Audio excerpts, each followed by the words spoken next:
The episode may be called Under New Management, but I think Armand is going to end this season under Dwight's navigator. Welcome back to Fog Entertainment. It is Tulsa King Season 2, Episode 8, and this episode is titled Under New Management. And the description reads Bill Aqua prepares for revenge. Fresher and Meng discuss a new arrangement, which we'll get into. But holy moly, Armand, it's rock bottom. It is rock bottom. But we do begin this episode with Armand.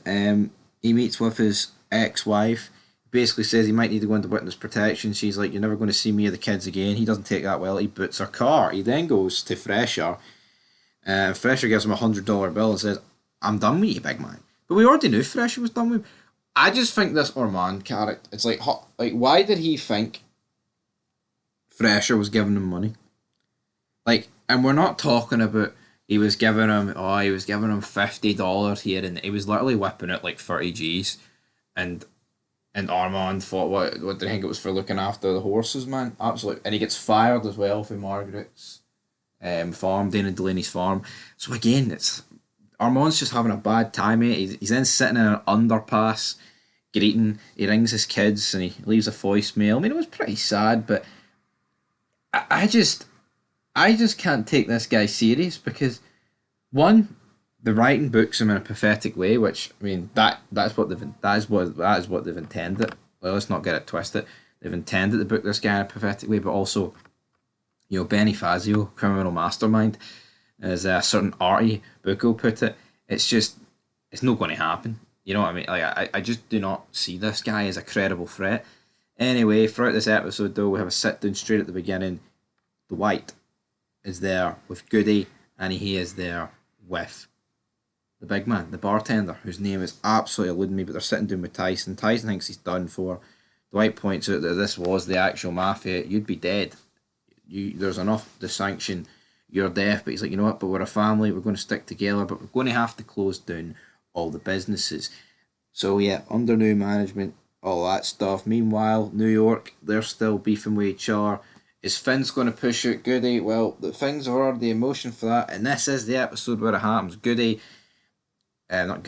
Chicky, sorry. Chicky does get pushed out, but what I think's key about this is that Dwight, after a conversation with his daughter, she agrees to go back to New York. There's no goodbye said there. Dwight phones Chicky and tells him about his daughter, and he's like, right, nothing happens to them, or I will make your death as slow as possible, skin you alive, all that shit. And he tells Chicky to tell Vince, but Vince never finds out this bit of information. So what I'm thinking is, I don't know if episode 9's the finale, or if episode 10's the finale, but I'm thinking in the next couple of episodes or potentially one episode, is that Chicky is going to go after Dwight's family and pin it on Vince, or at least try and pin it on New York in some capacity. I think that's probably the correct way from a writing perspective. We see Bill Aqua, he's rallying the troops. They're like, oh, we should have hit him last night after what they did to our man. And Bill Aqua's like, shut the fuck up, we're going to hit them now. They're scoping out Dwight's house, they're scoping out the weed shop, they're scoping out a lot of shit. So yeah, Dwight's crew then gets a visit for the FBI. It turns out that Bill Aqua's office is actually tapped, so someone is a rat, and I believe it was the guy it focused on. So that's interesting. The FBI then pay Dwight a visit. Dwight suffers from this visit. He's like, well, you know what, now we can't even act because the FBI would know if anything happens to their crew, that is on us. But again, I mean, they're being backed in their corner here. A big ass corner, because there's like no two ways about it. Like, what can you do? Do you sit with your hands behind your back, or do you put your best foot forward? It's tough for them, but I think they've just got to wait this out. But yeah, there's no one on the inside in the police anymore. That's all out the window, so they can't even do anything. Can't even do anything in that regard. But yeah, they close up the weed shop, but then Jimmy gets attacked and he gets shot. Doesn't sound like he's dying, so there's a phone call made to Dwight for Bodie. They're heading out, but Goody stays behind to load up the money. We also had a scene with Mark and his wife. They're like, oh, I think we've already lost our son. Glad that Mark's alive, but I mean, how much significance does Tyson's parents really need to have on this show going forward? I think, like I said last episode, I think it just would have been better if they actually killed him. Personally, is what it is. But then Armand, what's this risk he's going to do? We'll find out soon enough because he needs money, and Goody's counting the money. Can you put two and two together? Ming then throws Fresher out of his own business for $1,000. He then goes to Belawakwa.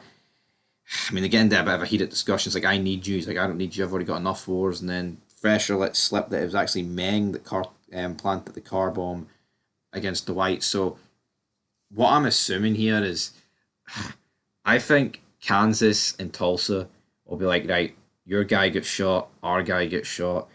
Let's call it a truce and let's wipe out this Meng guy who's causing big problems. And I feel like, I don't think Kansas and Tulsa and Fresh are all going to team up like one big happy family and wipe out the Chinese, but I don't think there's enough episodes left for it to go any other way. I think they're going to wrap it up and then you're going to be like, whoa, what's happening going into season three? But yeah, Armand takes the money for Goody. I thought Goody was going to potentially die here, but then I thought, nah, maybe not. It doesn't feel like Armand to kill this guy. You know, if this was anyone else, maybe they would have dropped Goody here, but he takes the money. But I don't know, it makes Goody look a bit weak that Armand managed to rob him and Goody didn't do anything about it. Anyway, this episode, I thought it was decent. I think Tulsa King's really stepped up in the last couple of episodes. I'll give it a 7 out of 10. Until then, peace.